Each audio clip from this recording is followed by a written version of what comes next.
This video will show you how to evaluate simple limit. For first part, we are given a problem to evaluate the limits of x approaching 1, x squared plus x minus 2 over x squared minus 4x plus 3. We note that when x approaching 1, the numerator becomes 1 squared plus 1 minus 2 when x approaching 1, and you get 0 on numerator. On the other hand, if you let x approaching 1 on the denominator, you have the 1 squared minus 4 plus 3 is also 0 on denominator.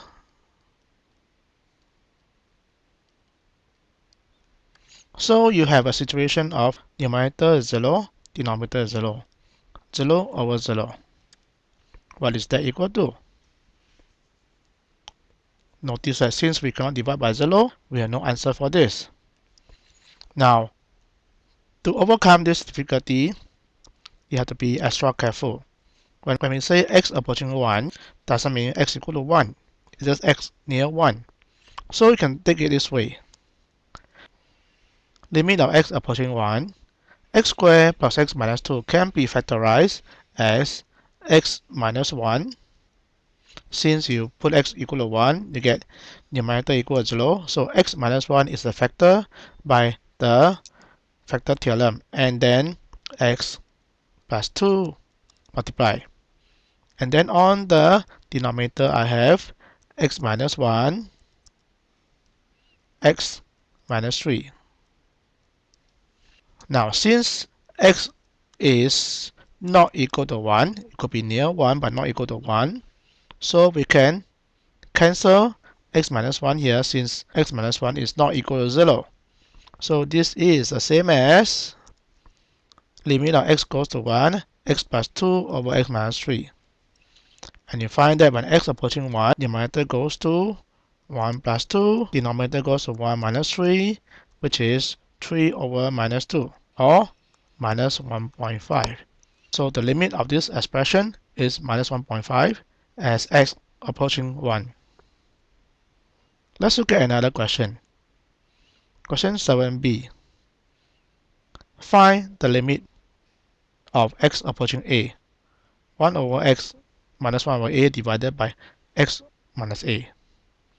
Again, looking at the numerator, when x approaching a, what do you get? You get 1 over a minus 1 over a, you get 0.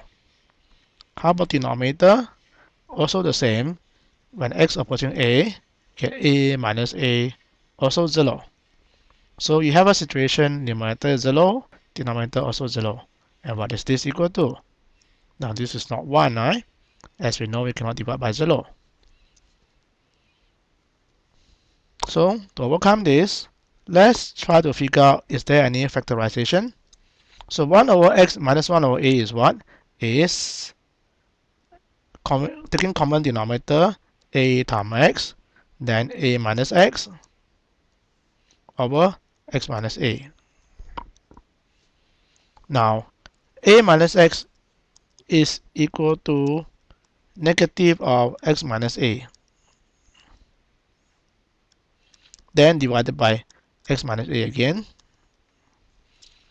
Now, because when x approaching a, x is not equal to a, so we can cancel x minus a here because x minus a are not 0. So this is the same as the limit of x approaching a negative of 1 over a x. So when x approaching a, you are going to get minus 1 over a times a, get minus 1 over a squared as long as a not equal to 0.